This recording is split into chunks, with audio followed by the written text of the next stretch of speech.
Uh, Good evening, all.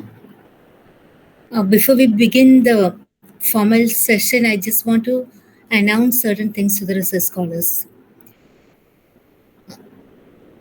One of the important things that I want to tell you is that our progress review report needs to be sent to the university. That means that we will have a progress review meeting on the 28th of this month.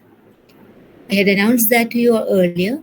I just want you to remember this and also to do the same things which you did in the last two sessions of progress review meetings, because you need to be careful, because this is again an online meeting, and that means that if there are some connectivity issues, you have to take precautions for that.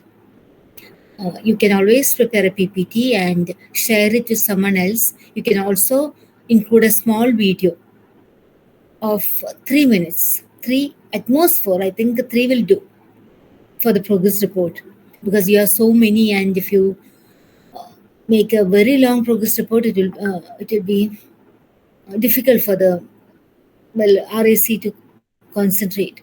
So say properly, exactly, okay, in a precise manner, what you have done during the last 6 months and what you plan to do in the rest of the months, rest of the 6 months, the next 6 months. You have to make sure that you say both these things.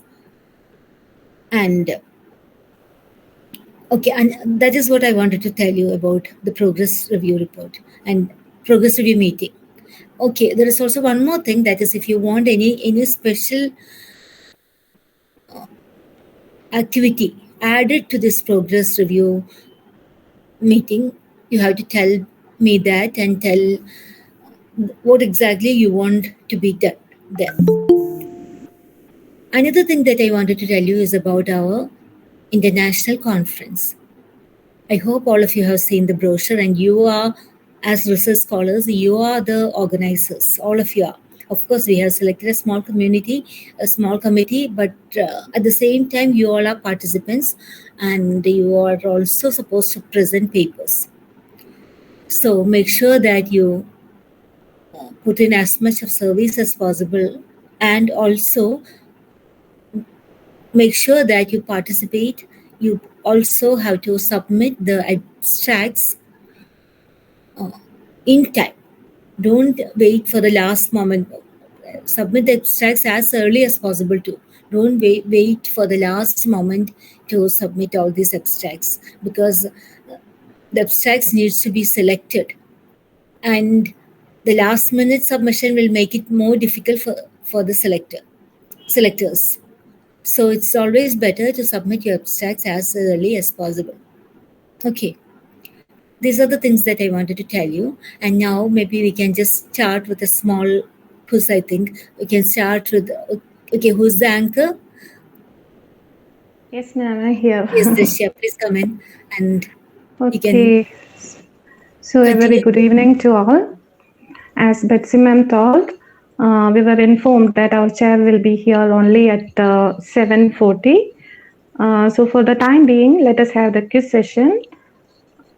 So I invite Sister Angel for the same. Over to you, Sister Angel.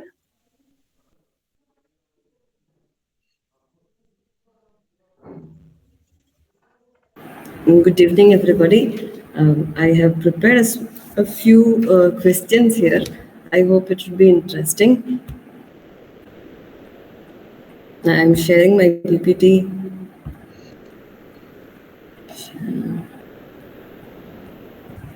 Oops.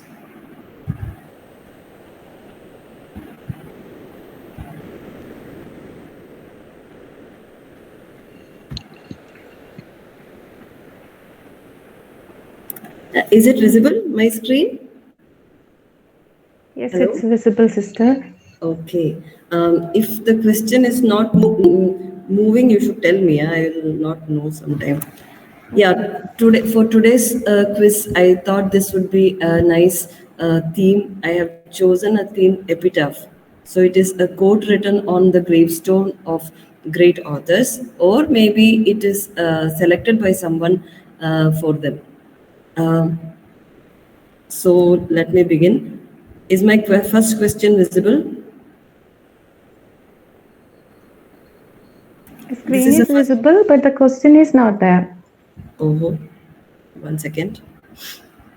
A picture is there. 1 second, let me see.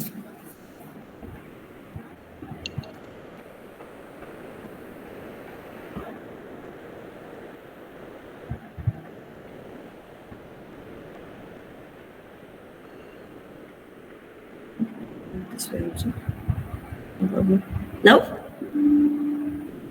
Yes, sister. Yeah, so the first question is, this is a very common, I think almost everybody will know. Here lies one whose name was written in water. You need to say whose gravestone bears this name.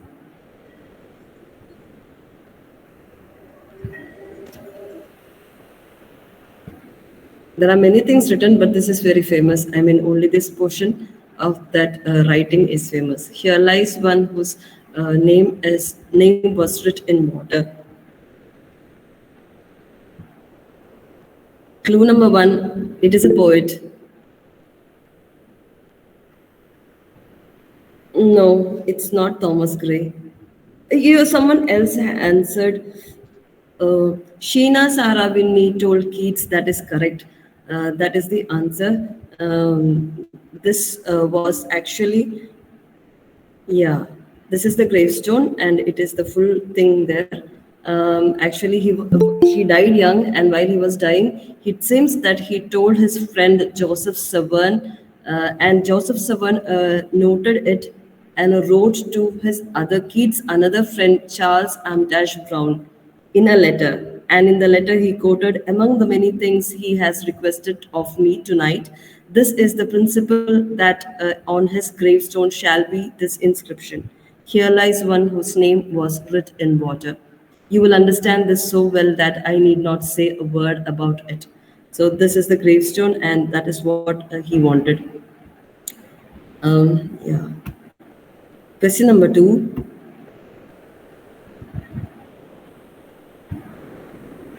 I had a lover's quarrel with the world. Now, whose words and whose gravestone? Frost. Yes. Yes, that was a right answer. It is Robert Frost. This is the gravestone, Robert Lee Frost.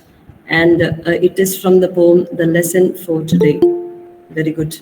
Very nice. This is the third question.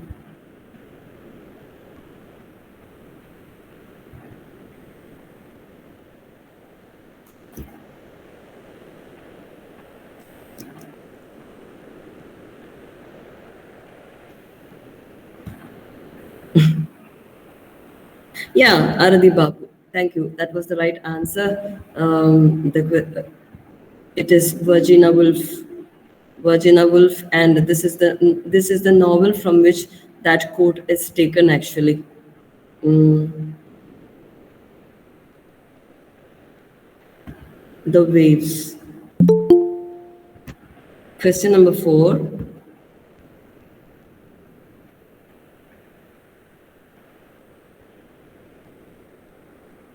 So we beat on boats against the current, borne back ceaselessly into the past.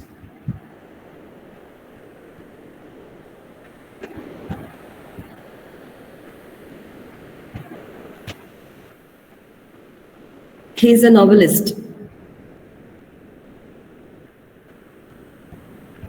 It is a famous novel. Yes, yes, yes, yes, yes. Both of you, correct. It is Fitzgerald, Scott Fitzgerald. And yeah, it is from the novel The Great Gatsby. This, as you see, is his gravestone. Question number five.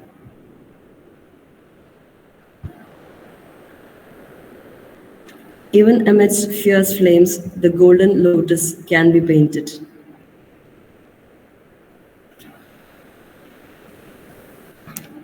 This is from a poem. Yes, Sylvia Plath. But can you say which poem? Is it her own words?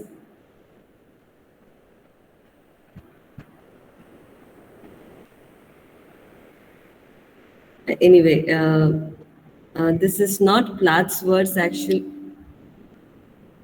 Uh, this is not Plath's words. Actually, her husband Ted Hughes chose this quote for her, and this is from a poem called "The Monkey" by Wu Chengyan. And the quote exactly, it is an incorrect version. The correct version is, even in the midst of fierce flames, the golden lotus may be planted. Okay, so shall we move on? Question number 6.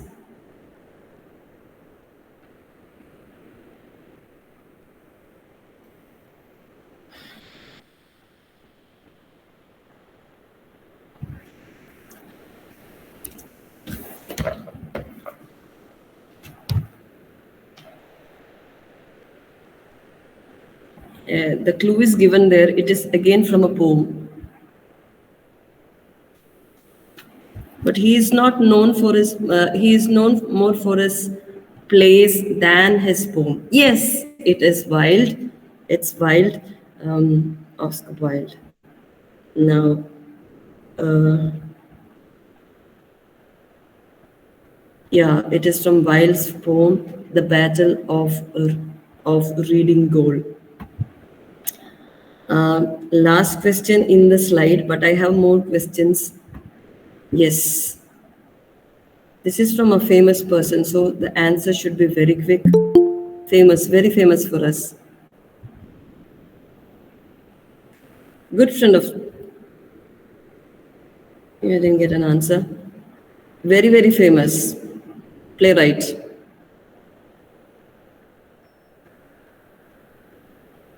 Has not gone to any university. Yes, yes, it is Shakespeare. And this will be the last question on the slide for your... it is interesting, this is his gravestone. All right. Next question. Betsy ma'am, Annapoorna ma'am is here. Oh, very nice. It's okay. Shall I continue with the question? How many questions have you asked? I asked 7 questions. 7 questions. So, shall we wind up for that with that now and start with the presentation? And Yeah, in between, I'm okay. get a chance, we will continue with those 3 more questions and wind up the quiz. Yeah. So, okay. Yes, madam. Yeah. And you have a comment in the chat box. Somebody has said that it's very useful. Thank you very much. Thank you very much. So, shall we start? So, Drisha? yes, ma'am. Okay. A very good evening to all. As we all know, we are on the 11th lecture of Chrysalis 2021-22, a commemorative lecture series organized by Research and PG Department of English, St. Aloysius College, Thrissur, in loving memory of the late teachers of the department, Reverend Father Anthony Kuttikat, CMI, Dr. Dhanya Menon, and Professor M.D. Paul Davies. And here, each scholar gets a platform to share her views regarding or based on her area of interest. And of course, it is followed by a question answer session. And here, today's speaker is Srimati Athira Ramachandran, part-time research scholar, St. Aloysius College, Thrissur. And on this occasion, I would like to welcome Dr. Chakko Jospi, the principal of the college, the backbone of the college, and then Melvin Luco George, sir, the IQAC coordinator, and Dr. Betsy Polsi, the brain behind this program, HOD, Research and PG Department of English, St. Aloysius College, Thrissur. A warm welcome to all. And with great pleasure, I welcome you, ma'am, Dr. Annapoorna Iyer, Assistant Professor, Sri Vyasa NSS College, Vadakancheri. She is also a poet and a short story writer. Thank you, ma'am, for joining with us. Thank you And so much. now it's time for the presentation. And before that, I would like to welcome all other participants, including the other teachers and my dear research scholars, and then all other well-wishers to this program. And now it's time for the presentation. So I welcome Sri Athira Ramachandran to deliver the presentation. Over to you, ma'am. Thank you, Dishya. Would you like to say something before my presentation, Annapoorna ma'am? Yeah, I'm extremely happy to be a part of this venture, and especially happy because this is my friend and colleague Athira Ramachandran who's giving the talk today. And her talk, I believe, is titled Revisioning Popular Texts, Indian Soap Operas and Fan Fiction Communities. So it sounds very interesting, and let's go ahead with the talk and see what she has to say. Thank you, ma'am. So today I have the added pleasure of having my chairperson and my friend here with me, right beside me. Good evening, everyone. Respected chair, respected principal, Dr. Chakujo sir, respected head of research and media department, Betsy ma'am, and all my fellow researchers. I would like to take this opportunity to thank Betsy ma'am for giving me this platform, for giving me this prestigious platform to present my paper. Let me move on to my presentation.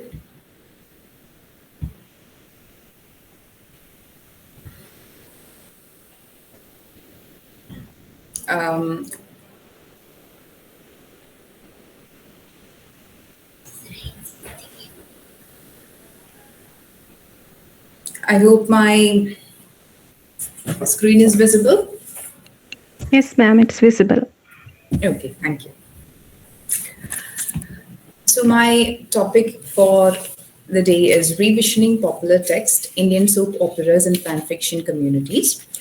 The area of my research is actually fan fiction of Indian soap operas. This is a very small part of my research. And I have not been able to incorporate all the different scopes of fan fiction in Indian soap operas into this paper because we have several limitations. In this presentation, I would like to talk about mainly 4 aspects. I would like to talk about popular texts or popular culture.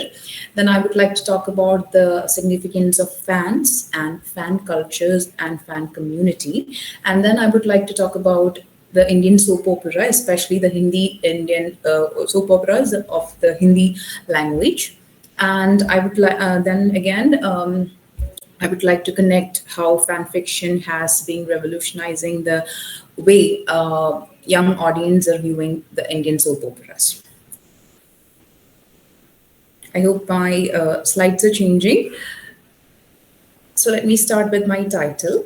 The concept of revision, as expounded by Adrienne Rich in her work When the Dead Awakened, writing as revision. Excuse me, ma'am. Your Yes. slide is not visible. Only the first title slide is visible here. I have actually changed my slide. Let me. Are you going to see it right now? Let me. No, it's okay. Okay. Please do tell me if you're not able to see my slide because I won't be able to tell. I'm actually seeing the next slide. Okay. Of course. Okay. Thank you. So the concept of revision, as expounded by Adrienne Rich, as the act of looking back, of seeing with fresh eyes, of entering an old text from a new critical direction.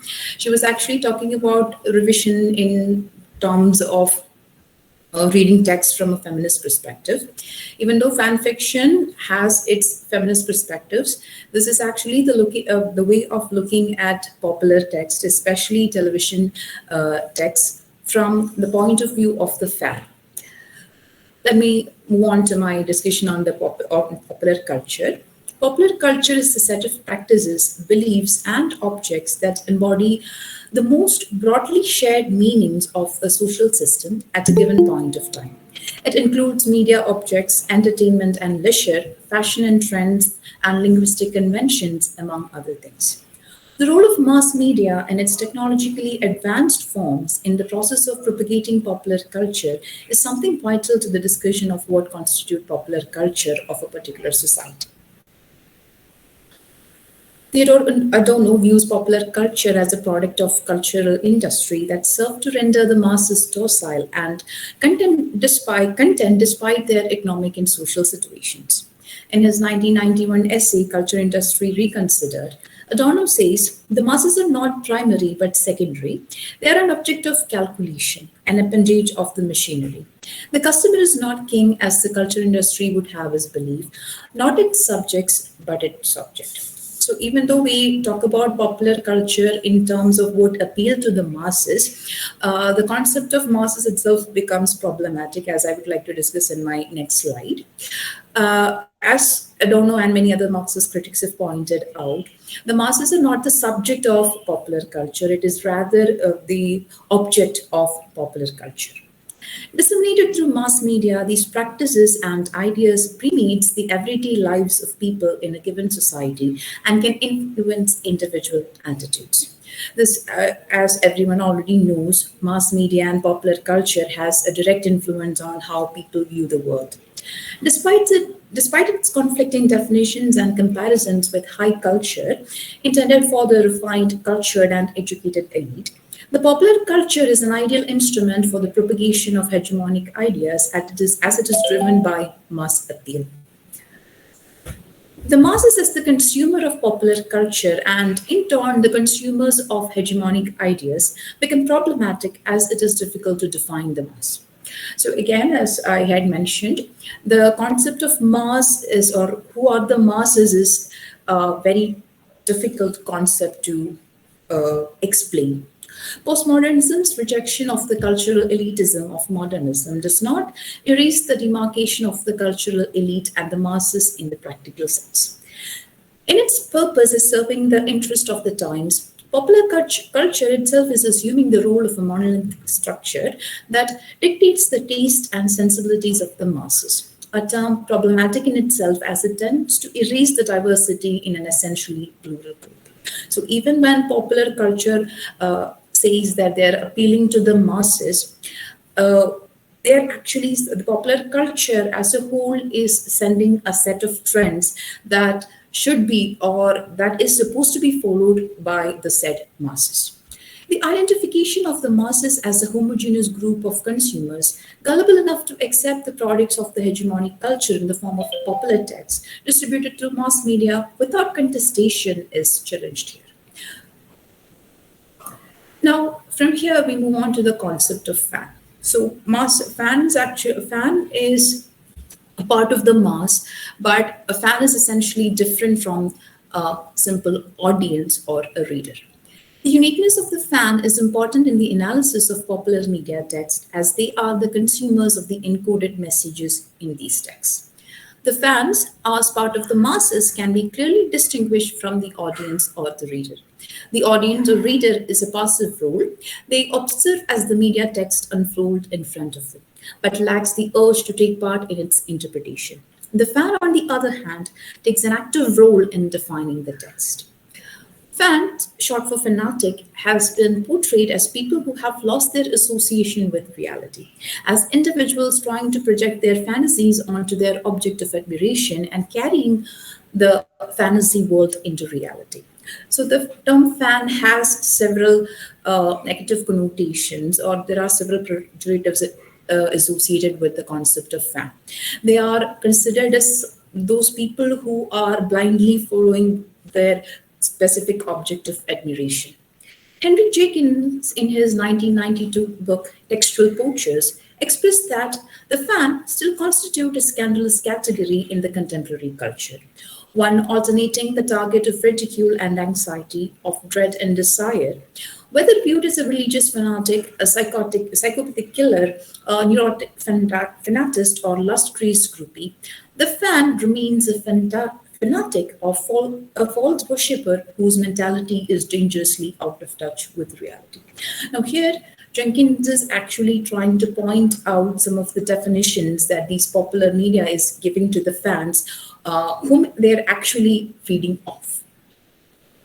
Again, Jenkins is actually ma'am. yes. If the slide is changing. Actually, the slide is changing. Still, it's the first slide. It's still the first slide. Are you able to see my slide now? Yes. Sixth, I think. Yeah, this is the sixth slide.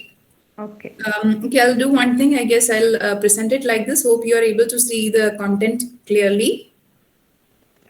Then I'll be able to, at least I'll be able to tell if whether it's moving or not. Yes.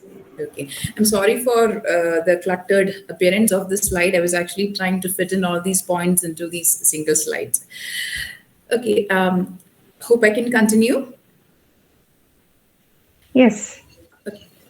So Henry Jenkins is expanding on the concept of what Michel de Cretoux, his concept of the textual poaching, where fans encroach on the intellectual property of the creator and take what they want from the text, utilizing it for their own pleasure. But the fans have developed the poaching into an art form. Textual poaching, or Henry Jenkins' seminal text on fan studies, actually is a continuation of what Michel de Certeau talks about in his concept of textual poachers. So de Certeau actually talks about readers and fans as poachers who infringe on the intellectual property of others and expand on these on these source texts. Jenkins' comment on fan reading. Fan reading is a social process through which individual interpretations are shaped and reinforced through ongoing discussions with other readers. Such discussions expand the experience of the text beyond its initial consumption. The reader's life and art of a fundamentally different. The produced meaning are thus more fully integrated into the reader's life and are of a fundamentally different character from meaning generated through a casual and fleeting encounter with otherwise unremarkable and unremarked upon text. So this here, Jenkins is actually drawing a distinction between a fan and a casual reader. A fan is more involved in the content of the text. He or she is actually involved in the process of meaning production, and they would actually share their opinions with other fans. So for the fan, the meaning of the text is a constantly evolving process, unlike a casual reader who doesn't read the subtext that are presented. This clearly demonstrates the difference between fan reading and reading.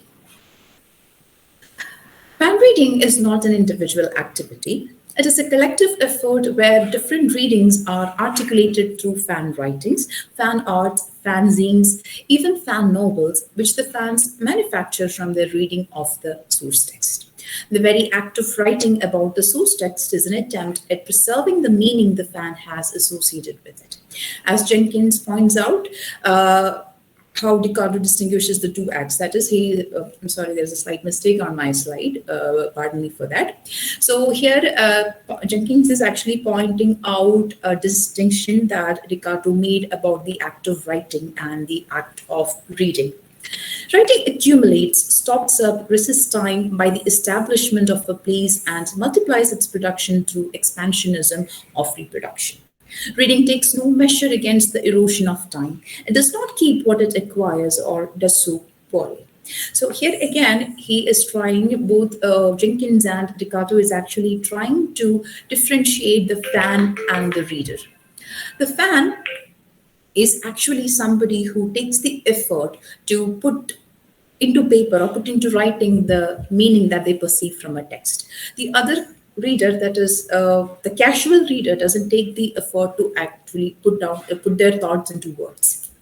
Fans are becomes a participatory culture that produces new readings of popular texts and create new meanings that are shared within these fan communities and are further expanded. So fandom, that is the process of or the actual act of being a fan, as well as the act of participating in different fan cultures, is a participatory culture in the sense that a fan is not alone in his endeavors. It's actually a community that is creating these meanings and sharing these meanings and expanding upon an existing text. Fan fiction is a form of fan reading or fan writing that takes elements from the source text and expands upon them or add new dimensions to the source text. Fan fiction is fiction written by fans about already existing text. The concept of fan fiction is not restricted to any one genre of creative expression, but spans over different genres. It is a community of many readers and writers who take inspiration from a source text and create fiction that is both an extension of themselves and the source text. Fan fiction, as an acknowledged form of writing, has recent origins, but the idea of a work inspired by another work is not new to the world of literature. Lev Grossman, the American novelist, in his foreword to Annie Jameson's fic, Why Fan Fiction is Taking Over the World, yet again another critical study on or another seminal work on fan fiction, says that fans have been engaging in illicit, unsanctioned interpretation with other people's characters and stories since at least the 19th century. Here he's actually giving the example of different stories that were written based on Jane Austen and those stories that were expanded on different Shakespeare plays. Even Shakespeare himself can be considered as a fan writer because he has actually taken inspiration for his plays from already existing stories. Grossman goes on to talk about the mainstream understanding of fan fiction as slavishly adoring of its subject matter and pornographic. While both these are somewhat true, the concept of fan fiction has much more meaning to it. So he goes on to explain that writing and reading fan fiction isn't just something you do, it's a way to critically think about the media you consume, of being aware of the implicit assumptions that canonical works carry with it, and of considering the possibility that those assumptions might not be the only way things have to be. Fan fiction, in its present understanding, is predominantly an online phenomenon. There are different fan fiction sites like Archives of Our Own, which the fans lovingly call as AO3, then fanfiction.net, Tumblr, Waterpad, Comaful, etc. So these are some of the more popular fan fiction sites on which fans choose to express their stories. There is much debate about the legality of writing fan fiction, about copyright infringements and plagiarism. But the one thing that we need to keep in mind is that, see, most of the fan writings, they don't do it for monetary needs. They actually, fan fiction is a way for the fan to express their thoughts or their concerns about the source text. They may not like the ending of a particular text, so they might be expanding or they might be changing that ending. They might be tweaking the story so that it could actually fit their narrative. There is much debate about the legality of writing fan fiction, about copyright infringements and plagiarism. It is important to note that most fans do not write for money. They write for the pleasure of writing and sharing their opinions. Of course, there are writers who actually fan fiction writers who turned into professional writers. Many people, one of the reasons why many writers actually practice, they use the fan fiction sites as a practicing ground so that they can later turn into full-fledged writers. So there are a lot of fan fiction based on television. Now coming to fan fiction, as I had mentioned earlier, fan fiction is not something that is based on a single genre. The fanfic writers take inspiration from different genres across literature, across politics, across different fields, and they narrate about these different genres. But television, especially the soap operas, are a popular means or popular source of inspiration for many of these writers. Soap operas have a large number of fan fiction to them as they provide more characters and situations spanning over a longer period of time. So television, especially when we talk about soap operas as the daily serials that we are familiar with in our satellite channels. They have been providing constant sources for different fan fictions, especially in the Indian context, especially in the context of my research. I'm actually focusing on some of the fan fictions that are written about Indian soap operas. Indian Hindi language soap operas have a large collection of fan fiction. These operas appearing on major satellite channels have been criticized for their repressive content. Here, I would actually like to point out some of the problematic aspects that many critics, as well as amateur readers and viewers, find in the content of the Indian soap operas. They find that, or most of them, even from a commonsensical point of view, many of us would understand that some of the things that we see on screen, on these television screen, are a bit too regressive for our times. Shoma Munshi, in her book Primetime Soap Operas on Indian Television, points out several trends she found common to many of these soaps. All stories are set within a Hindu context, most times a wealthy one. That's one thread that is appearing in most of the Hindi language soap operas, which the other language soap operas are copying as well. Usually, it is centered around a Hindu family, most probably of Gujarati origin. They may not be settled in Gujarat, but most of these people have a Gujarat connection, or they may be from somewhere, some part of northern India, and the Hindu family, is also a very wealthy one. She goes on to elaborate on this aspect where the cultural conflation of India with Hindu and wealthy and the regressive gender politics and marginalization or complete erasure of other gender, social and religious minorities can be seen as the product of particular socio-political and economic trends. Those who do not fit into the constructed norm are removed from the frames. So definitely the Indian television, especially the Hindi television industry, they not only the Hindi television industry, but if we look at soap operas of different languages, we can actually see that they're trying to set certain norms. They focus on certain class in our society, and they focus on how life should be led in these families, and they would try to adhere to what they would like to expound as the concept of tradition. Despite redundant and outdated themes, the Indian soap opera enjoy a large viewership. Now that's another, what can we say, a contradiction that we find about soap operas, even though many people actually comment that these soap operas are literally trash. There are a lot of people, even those people who actually give negative comments about these operas, they are actually viewers of these operas.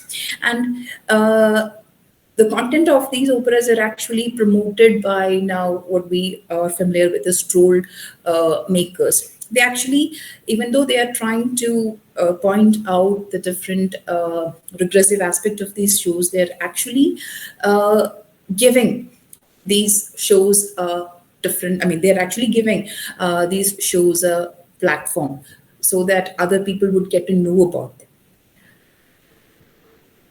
So these are some of the aspects that I have found in many of the soap operas that I've watched. The Indian soaps for the past few decades have been presenting the society with distorted images of gender representations. Critics, both amateur and academicians, treat them as Sas Bahu sagas. That's how they are called both in the academic world and in the popular minds. They are the Sas Bahu sagas, that is mother-in-law and daughter-in-law, because most of these stories, they are focused on women. These stories are told to women, so that they would understand the cultural context of India. The popular assumption is that these soaps are made for middle and lower class women who aspire the lifestyle presented in these shows. They are women-centered stories from a patriarchal point of view. So even though the story is actually the stories are actually created for women, they're actually told from a patriarchal point of view. They tend to dramatize everyday experience and creates unrealistic expectations. Usually most of the sets or most of the family atmosphere that we see in these soap operas are literally out of the world. Women are represented as either ideal figures, often associated with characters from Hindu mythology, who are traditional according to the dictates of the society they represent, or as BAMs, which is a term that the popular soap operas have evolved to have are using to represent a woman who doesn't go along with the traditional beliefs of the given society. So the antagonistic character, who the polar opposite of the ideal, who often becomes the target of their wrath. So the sole purpose of the existence of the vamp is to make the life of the ideal woman a living hell. She has no other. What can we say? Literally, she has no other job in the soap opera. She just acts as a contrast or a folio to the ideal woman, so that the viewers will get to see how ideal the literally ideal woman is. So women become agents of patriarchal propaganda.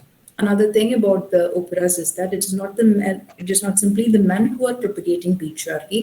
The women themselves becomes the agents of patriarchal propagations. The male characters are disinterested onlookers who are absent from the domestic sphere. So even though there are male characters, after a point of time, they usually are not given that much screen space. They are simply presented as disinterested onlookers, and most of the time they are absent from the domestic spheres. Gender binaries are enforced as the norm, and any other gender representation is viewed with fear, contempt, or suspicion. So, as I was saying, these popular operas, they try to set a certain norm. And in that norm, only a male-female relation or a heterosexual relationship is possible. Even though they try to represent other communities and other genders, they're not given sufficient space in these operas. And usually these characters are either viewed with suspicion or fear. They are viewed as something to be ignored, not something to be brought to the light of society. They're usually kept at the margins. Even when a few characters from other genders actually appear on these operas, they're actually kept at the margin. Then another popular way in which the soap operas are garnering more viewers is by romanticizing abusive relationships. So these are some of the aspects that I have noted about the soap operas, and there are quite a few others that I would like to point out, but these are some of the aspects that I have, or some of the features of the Indian soap operas that I have noted. Then I would like to make a connection between how fan fiction or fan communities and fan activities have actually changed the Indian audience viewing the soap operas. Fanfiction began to gain momentum in India in 2011, and various fan communities began to emerge on different sites like indiaforums.com, which claim to have hundreds of registered fanfiction writers discussing their favorite shows and characters. The fanfiction in these sites are providing the fans platforms to express their desires, frustrations, and apprehensions about their favorite shows. The usernames provide them to write from the relative safety of anonymity. Most of the registered users of these sites are women, and they are rewriting the soap as they deem fit. In the world of fanfiction, some of the restrictions of the soaps are revisioned and given new interpretations. Within these communities, they create a subculture that is constantly evolving and blurring the boundaries between producer and consumer. The narratives are bold, and the fan writers take control of the narrative, share them with other fans who would comment on their work and pass them on to other fan communities. So here in the world of fan fiction and fan communities, the process of writing becomes a collective and liberative act. As I have mentioned here, most of the fan writers or in these fan fiction sites are women, and it is actually these fan fiction is actually providing these women with a platform to express their innermost desire, and they can actually do it without being concerned too much about other people knowing about it, because they don't have to reveal their true identity anywhere on these platforms. So, as I was saying, the process of writing, especially the process of writing fan fiction, becomes a collective and liberative activity for many of these viewers. Thank you. Thank you, Athira ma'am, for such an amazing presentation on popular culture, fan fiction, and difference between fan reading and casual reading, and of course, Indian Hindi language soap operas. Thank you, ma'am. Now, let us listen to the comments of Annapoorna ma'am regarding the presentation. Over to you, ma'am. Yeah, thank you. So it was indeed a very interesting topic, and I got introduced to the world of fan fiction. Even though I've heard of it many a times, I've never, done an academic study of the same. So Athira has done a really good job here. And some of the key points that I noted in her topic was, how she embarked upon the topic using feminism, and then she touched upon popular culture, especially Theodore Adorno's viewpoints, where he talks about the concept of hegemony in popular culture. And then she touched upon postmodernism, which is actually my key area too. And in postmodernism, she pointed out, how they reject demarcation of art into high and low. Then she obviously talked about who a fan is. Okay. And she said that a fan is someone who has the power to rewrite the text. So, and then from there, she moved on to Henry Jenkins' concept of textual poaching. That is actually the first time. It is actually the first time that I'm hearing this. So thank you for introducing me to that concept. And from there, she moved on to, the role of a fan, how a fan is involved with the production of meaning. And then she talked about fandom, and how fandom introduces participatory culture. And then from there she talked about Hindi soap operas. And Hindi is a language that I tried to master but failed. So I'm really out of touch with Hindi soap operas too. But hearing her talk about it, it has aroused my curiosity. And I wonder how people still, I've heard that people are addicted to these soap operas so much, so that, they spend a considerable amount of time viewing the same. Okay, so it's like such a strong addiction that, and mostly women are the viewers, right? So it's such a strong addiction that they don't even, cater to the responsibilities that they shoulder. So and she talked about how trolls promote soap operas. So when I thought about the concept, it's actually true, right? Even when we look at the trolls and we think that, okay, this is such an interesting troll, how they've made fun of this particular person or event or whatever. But what is actually happening is the trolls are actually promoting whatever they are trying to ridicule. Okay, so it's like a double-edged sword. So whenever you click on a troll, actually, the likes for that particular show or whatever the trolls are working on actually goes up. Maybe in a negative way, but still it goes up. And then she also talked about the binaries, in the soap operas, where you only have, a woman who's either an ideal woman or a vamp. Okay, it's as if, we do not have any other identity to us. And then finally, she ended her topic by pointing out how fans create a subculture. And they do that by blurring the lines between the producer and the consumer. So it was indeed a very interesting topic, and I could learn so much from her. Thank you so much for that. And I think now the floor is open for questions. So if anyone is interested to ask Athira some questions, you can do that now.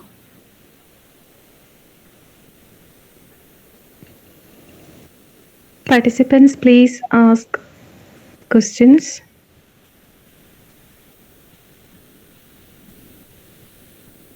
Or either you can type your questions in chat box.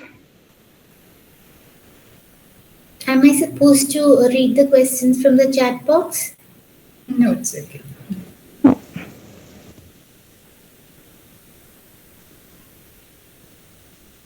It's like this.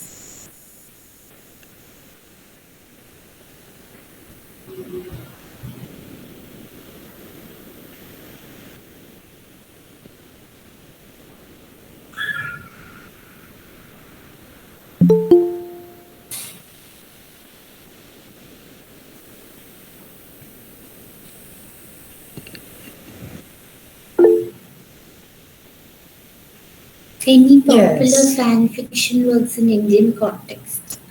Thank you for the question, Anu ma'am. Actually, there are a lot of fan fiction based on Indian. One second. works. Hi, Anu. Nice seeing you here. Okay, and I'm so pleased to see you. Yes, Adira, continue. okay, ma'am.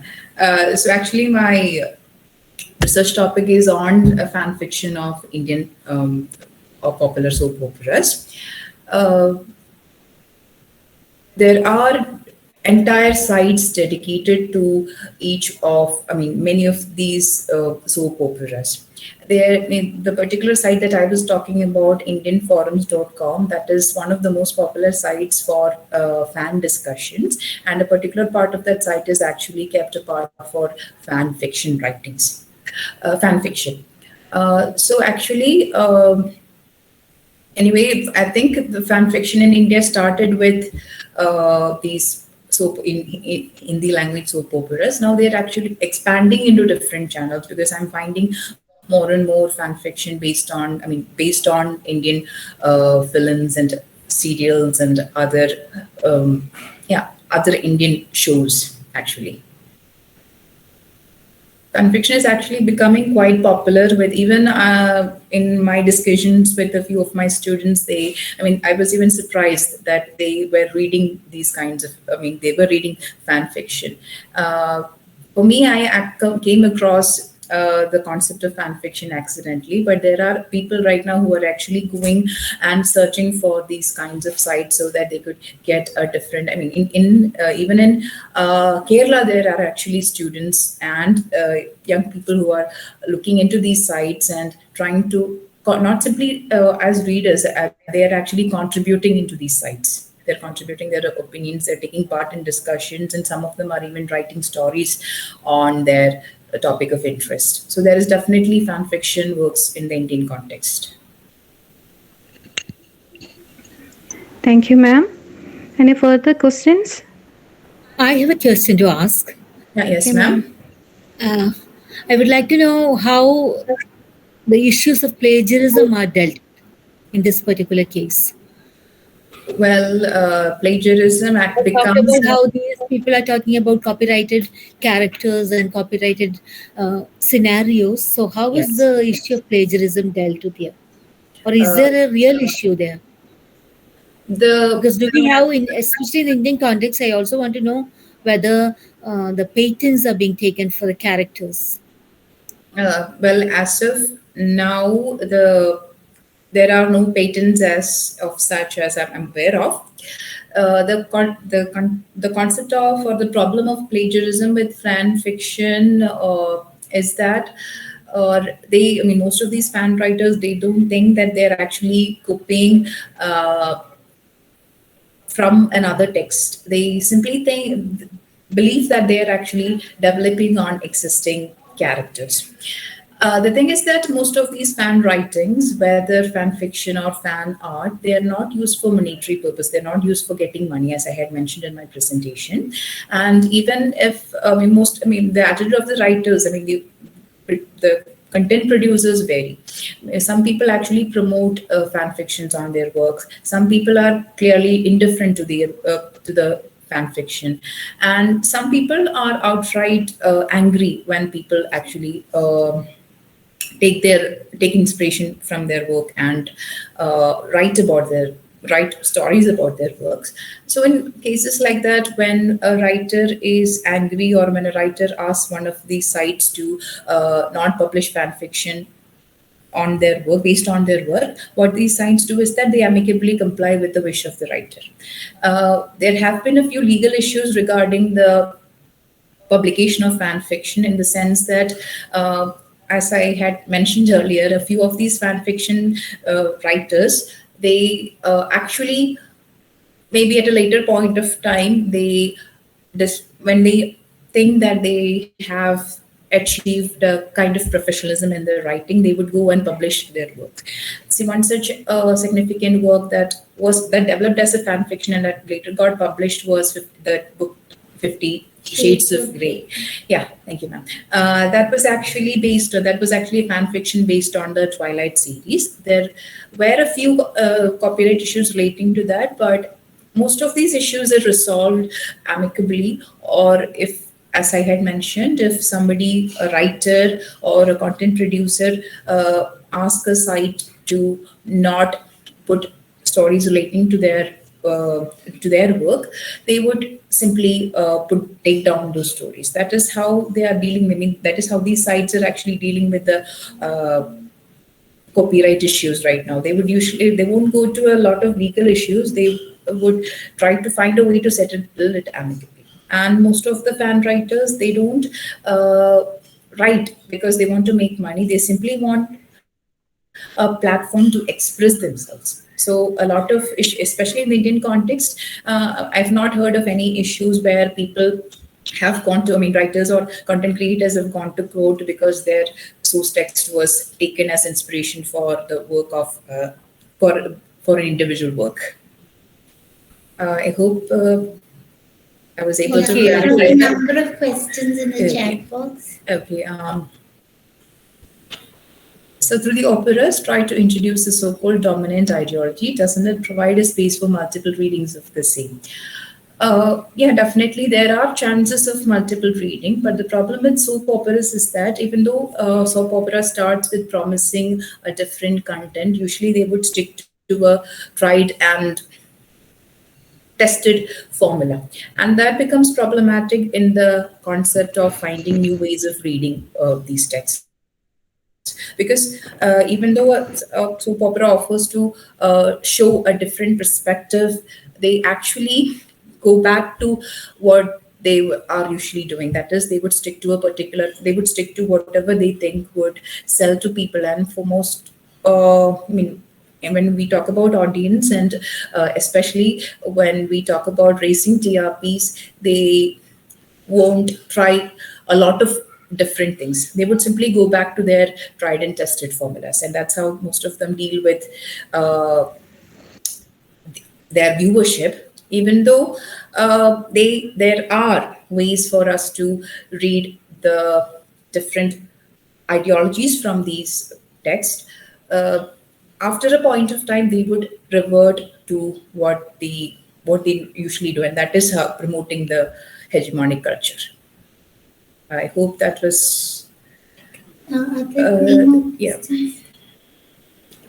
Whether the dominant ideology that operates try to propagate questioned, other than merely accepting it. Definitely, even in these fan fictions, we can actually see the writers questioning some of these dominant ideologies. Especially, I told you, most of these writers are women, and they address issues where, one is presented as the ideal and the other is presented as a vamp or the completely evil character. They try to find areas that are gray, where a positive character or an ideal character would have a few negative traits, and where the antagonist would have some form of light in her. And then again, they would question abusive relationships. They would question about families trying to suppress their children.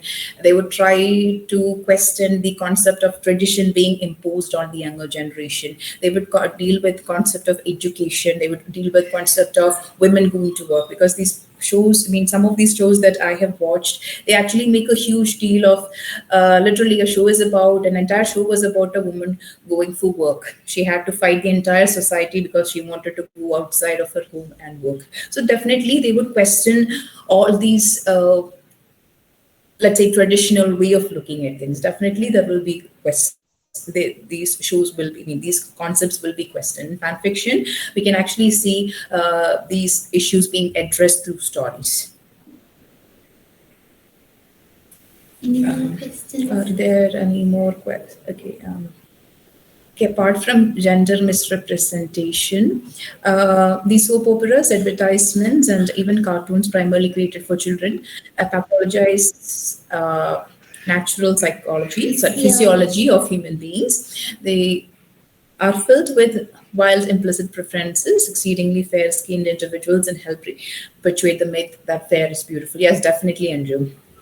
See, one thing that I didn't talk about in this, actually I did wanted to talk about that issue. I even wanted to add a few pictures. The concept of the ideal female, it does not end with the embodiment of tradition and truth and values. The traditional or the traditional girl or the ideal woman is actually somebody who is beautiful, somebody who is white, somebody who literally the patriarchal society considered as a beauty. So definitely these shows, they promote these kinds of physical attributions. And see, if a show, I mean, there was a show where a fat woman was portrayed as a central character, but it was taken off the channel because it was not getting a lot of viewers.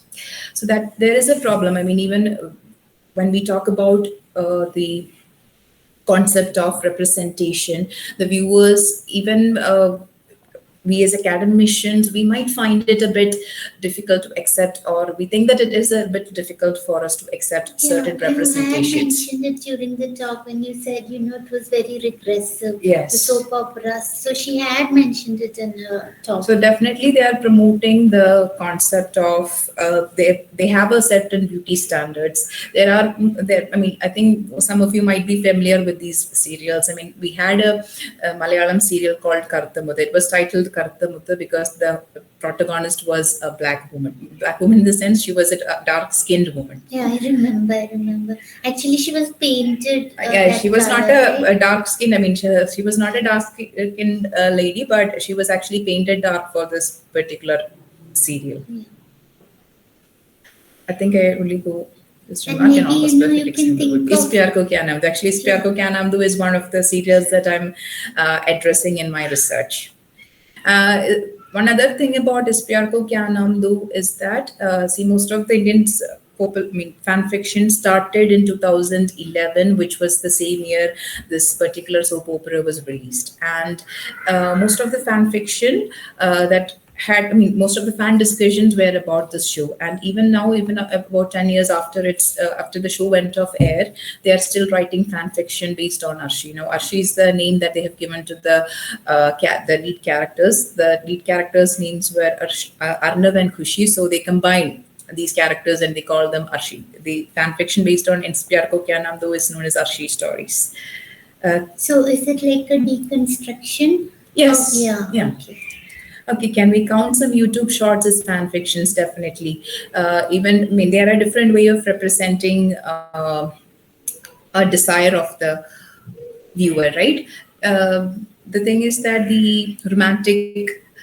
the abusive romantic relationship that most of these shows are giving us, the fans actually find certain instances they actually take a few shots from these videos, these scenes, and they actually put together and make music videos. And sometimes they would actually insert dialogues into these things, and they would create a story they would create a video story. So we can consider definitely a YouTube shorts can be considered as fan fictions in that sense. Excuse me, ma'am, I have a question. Yes, ma'am. Yes. Okay, ma'am, do you think that this soap operas, like mass media in general, propagates pseudo culture, or what we call false culture? Yes, that depends. Yeah, that depends on who is watching it. I mean, maybe from an academic point of view, like when we consider the well, the non-distinction of high and low culture in postmodernism, we know that in reality, the existence of the high and low culture is there, right? So the pseudo culture, the representation of pseudo culture, in a sense, as I had mentioned earlier, see these soap operas, whether Hindi or Tamil or Malayalam, they are actually presenting us with a view of life that might seem impossible for many of, what can we say, many of us could live. I mean, they're actually showing us a life that many of us could aspire for. I mean, these characters, they are living in these huge mansions, they're wearing jewelry, I mean, I have actually read an article about Pakistani girls watching Indian soap operas just so that they could actually see the ornaments or the dress of these characters. And there is a general, I mean, that is one of the facts or one of the things that these tools are ridiculing, or rather promoting, as I had said. I mean, every a character in a soap opera actually goes to bed wearing all these jewelries and perfectly dressed, and they're getting up like that. Up, they, they have full face of makeup and not the hair. Yeah. So definitely there is a chance of giving the idea of a pseudo culture, but again depends on who is watching it and how you are interpreting it. So they're actually making us think, or they're actually, as I see, they're most of the intended viewers or audience of these soap operas are the middle class or the lower middle class. So these popular culture, or rather we can say the dominant culture, is actually telling them that this is the way to live, or this might be the only way to live. If you're not doing this, you may have to face a lot of issues. So definitely there is the concept of that pseudo culture. Okay, thank you, ma'am. Thank you, ma'am. Thank you, Athira ma'am and Annapoorna ma'am and all other participants for an interesting Q&A session. And now we have two respondents here. Sri Unnikrishnan K, PhD Research Scholar, St. Aloysius College, Thrissur, and Ms. Hema S, PhD Research Scholar, St. Aloysius College, Thrissur. So now I invite Unnikrishnan sir for the same. Over to you, sir. Okay.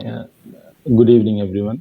Respected chair, respected coordinator, Athira, and all other research scholars and faculty members. It was indeed a very wonderful and a very insightful session where, again, we were introduced into a new area of study. One thing that is quite important when we view from a culture studies perspective, we can almost all the kind of discourses are considered as being a struggle for power. So people, when we think of this fandom or fan culture, we most often consider it as a kind of recent phenomenon. But I think it has even got almost a kind of a century-old history. The kind of Shakespearean societies that started way back in 1920s. It was in another sense a kind of a fandom kind of an activity. So I have a few observations regarding fan fiction and fandom kind of thing, and the way in which they exert power. Because whether it is in the past or whether it is now, fans were considered as exerting power, because they are capable to rewrite it, they are capable to lead some kind of follow-up communication. But at the same time, they are not that powerful also. They are considered as so weak. I think it's because of that reason, the theorist whom Athira was mentioning, Jenkins, Henry Jenkins, was considering them as a powerless elite. So because they have very little influence on the production part of the particular thing, and it is not at all self-initiated. But at the same time, they have the power to gloss or to write about the aesthetic history of the show, or sometimes to analyze its contents or evaluate its episodes in that manner. So, in another sense, we can say that the cultural capital is the basis of the economy of that fandom, uh, because one of the most important characteristic that separate passionate fans from general audiences, their ability, their capability to discuss and comment critically on their particular canons. Sometimes it can be an opera, sometimes it can be a particular you know a work or a film or what a series or whatever it may be. So in that sense, that aspect of power appears to be very important. Uh, there is again a kind of way in which people consider this. See, when making fan fiction, they, as Athira was mentioning, they are actually establishing their own kind of an infrastructure, or they are circulating a kind of works. Uh, Doing so, they are exerting power on the particular work, or in another way, creating or questioning the idea of original itself. So I think in that sense, they may not be we may not be able to consider them as nomads or the poachers, the textual poachers. Uh, but at the same time, they are in a very weak position, because they don't own the particular material upon which they are building something, or the kind of legality, as we were talking about plagiarism, copyright, and all those things. It appears to be quite narrow. And on the and at the same time, we may not be even able to consider it as parody. I think one significant aspect which needs to be considered in the context of fan fiction or fan writing is uh, the ideology behind it. The entire ideology behind this, what we call as the cultural industry, the entertainment industry, uh, the kind of things that are being circulated. I know, as pointed out by one of our scholars, the question about false culture or pseudo culture. Uh, that means we think that there is a if there is a false culture, there is a kind of a real culture, which we are part of, or there is an original culture. So that is false, and this is real. And what is this real? So we think that they are portraying it in a quite false manner. They are distorting our culture. What about the so-called real culture? Isn't it highly patriarchal in its in the real terms? Isn't it abuses women? Isn't it always you know enjoy so much in body shaming? Now, all those things, isn't it so much concerned about the color, caste, creed, economic status, and everything? So, what is that false culture, and what is that real culture? I think we need to view it. And maybe, of course, the perspectives differs. But the socio-cultural elements and the ideology that place we need to consider. I think in this context, the contributions of cultural materialism regarding the studies of culture is quite important, because the kind of provocative insistence that cultural materialism always has, that culture is basically material. Culture is material. Uh, we know that Raymond Williams took a very firm stand against the kind of emphasis that considered culture as a kind of an thing that can be isolated, uh, which occupies merely in the top of our minds, that we have the real original culture which is there in our minds, and we don't want it to be distorted. We don't want it to be polluted. Uh, he questioned that.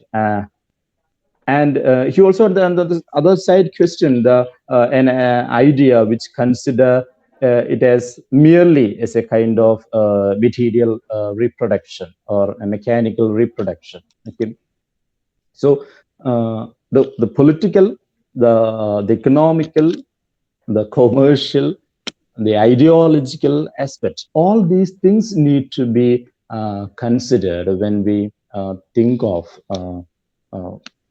culture in general, and especially when we think of popular culture. Mm, we know that. Okay, let me wind up by saying that. So this, I think, this also needs to be considered when we think of a broad area like this, and which will tell us more things about the way in which culture functions in our life, not merely as a kind of a mere presence, but as an ideology that really moves us. And it's where we realize is that the engine that pushes us forward is that ideology. The question is, are we really questioning that ideology? Okay. So again, thank you, organizers. Thank you, Athira, and all. And again, the wonderful questions and the Q&A session. Thank you all. Okay, that's it. Thank you, Iyer, sir. Yeah, thank you. Thank you, sir. Thank you, sir. Now, let us listen to the comments of views of Srimati Hema S., research scholar, St. Aloysius College. Hello. Hello, am I audible? Yes, you are audible, ma'am. Hello. Okay. Good evening, all. Respected Chair, Annapoorna ma'am, Athira, my co-respondent Krishnan sir, that's respected Betsy ma'am, and all other research scholars. It was indeed absolutely a new topic for me, what Athira presented as fan fiction. And I find it extremely interesting. The fan fictional writings provide a platform for revisiting popular text and media as it tries to find gaps and inconsistencies in popular cultural text projected in screens and off-screen platforms. So, from what Ms. Athira presented, I came to a conclusion that this is an deconstructive reader or viewer response practice. And I find that the most viewers or writers of fan fiction, women, which women, and this platform provides them an opportunity to write about their own problems and recreating their problems through these fan fictional writings. And thus it becomes a liberating activity for them. and what these fan fictional writings. It is actually a new approach on to view or review or revisit popular culture and popular media. Thank you, Athira, for presenting such a new topic for all of us. Thank you. Thank you, Hema. Thank you, ma'am. And now, all together, we had a great session. Now it's time for vote of thanks. So, on behalf of English Department, PG Research Department, St. Aloysius College, I would like to express our sincere gratitude to Dr. Chako Jospi, the principal of the college, and then Mr. Melvin Luke George, IKAC coordinator, and Dr. Betsy Palsy, HOD Research Coordinator, Department of English, and Srimati Athira Ramachandran, Sri Unnikrishnan K, Srimati Hema S, PhD Research Scholars, Department of English, St. Aloysius College, and all other teachers, and my dear research scholars, and all other well-wishers, and everyone who have convened here for this session. And a special thanks to Dr. Annapoorna Iyer, Assistant Professor, Sri Vyasa NSS College for joining with us. We look forward to your presence in our future endeavors too, ma'am. Thank you for joining us. And once again, I thank one and all. A million thanks to one and all. We had a great time together, and I hope to meet you for the next session. So thank you all. A million thanks. Thank you, Good Dirsha. night. Thank you, Dirsha. Thank you, Betsy, ma'am. Thank you, Betsy, ma'am. Thank you all.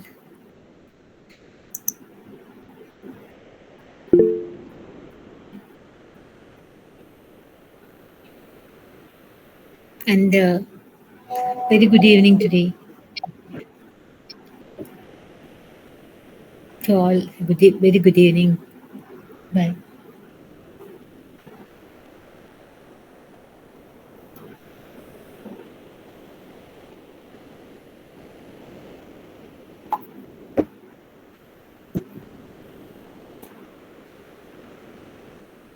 Hello. Atulya. Yes, ma'am. എന്താണാവോ എന്റെ video ഓണാക്കുമ്പോ ഓണാവുന്നേ ഇല്ല. എനിക്ക് ഇവിടുത്തെ തോന്നുന്നു അതെയോ. അപ്പൊ അത് മാം എന്താണെന്ന് എനിക്ക് ഞാനിപ്പോ ഓൺ ചെയ്ത് കുറച്ച് കഴിഞ്ഞിട്ടാണ് വരുന്നത് കേട്ടോ. അതാണോ ഈ പ്രശ്നം അറിയില്ല. ചിലപ്പോ OBS സ്റ്റുഡിയോ ഇട്ടിട്ടുണ്ടോ? OBS സ്റ്റുഡിയോ ഓണാക്കിയിട്ടുണ്ടോ? അതിന്റെ ആണോ അറിയില്ല കേട്ടോ. ചിലപ്പോ അതാ പോവാണെങ്കിൽ. പക്ഷെ എനിക്ക് ആദ്യം കിട്ടുന്നുണ്ടായിരുന്നു. ആദ്യം എന്നെ കണ്ടായില്ലേ?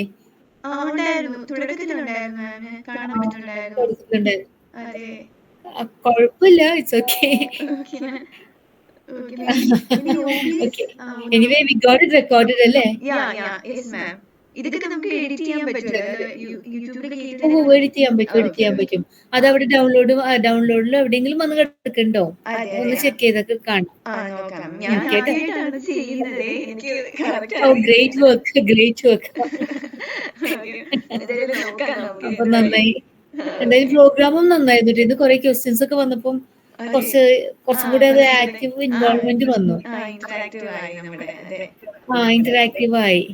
അതാ ക്വസ്റ്റ്യൻസ് ഈ പറഞ്ഞ പോലെ പത്തുലി അത് ഓണാക്കിയ പോലെ എല്ലാരും മുഖം കാണിച്ചെങ്കിൽ കുറച്ചും കൂടെ ജീവൻ തോന്നിയാണ് എന്ന് തോന്നുന്നു. പക്ഷെ പലരും എന്താ വെച്ചാൽ വീട്ടിലാവുമ്പോ ഡ്രസ്സൊന്നും ശരിക്ക് അങ്ങനെ പ്രസന്റബിൾ ആയിട്ട് ഇരിക്കണ്ടാവില്ലായിരിക്കും. അതാവുകയാണെങ്കിൽ അതായിരിക്കും റീസൺ.